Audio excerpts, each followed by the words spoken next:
Hello mga kudkud, nandito na naman nga tayo sa ating panibagong video at ito nga mga kudkud ay ipapakita ko sa inyo talaga naman ang papayang napakatamis. Ito na nga ang pagkakataon natin para pitasin ito habang wala pang may-ari. At eto na nga mga kudkud, ito yung unang pitas natin. Talaga naman malapit na talaga mabulok, pero ang sarap daw nito mga kudkud. Ito na nga ang pangalawang pagkakataon, pitasin na natin yan dahil sabi nga ng kapatid ko, aba, ang tamis ng una naming napitas. Sabi ko naman, ba't hindi nyo ako inantay? Abay, itirhan nyo ako. At ito nga mga kudkud, tinirhan naman nila ako. Pero wag kayong mag-alala mga kudkud, nagpaalam ako niyan. Talagang ngayon talaga mga kudkud ay wala sila.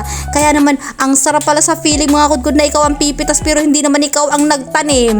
Pero ayan mga kudkod, not only two but there are two more. Kaya naman dito tayo sa kabila mga kudkod. Ito ay talaga naman ang baba pero ang daming bunga nito mga kudkod at kinuha nila yung ibang na hinog. Pero ito mga kudkod, may dilaw-dilaw na yan. Pwede na yung mga kudkod. Habang hindi tayo nauuna ng mga ibon. Talaga ang daming ibon mga kudkod pagdating sa papaya. Pero ito talaga mga kudkod, ang tamis nito kasi hinog to sa bunga ay sa puno at hindi hinog sa pilit. Nakita nga namin at nang hipag ko mga kudkod, may maliit pa palang nahihinog na. Abay, kuhain na natin yan. Ang sarap ka dito, muskalde. Ang sarap kasi nito mga kudkod, sabi ng hipag ko kahit madilaw-dilaw. Thank you so much!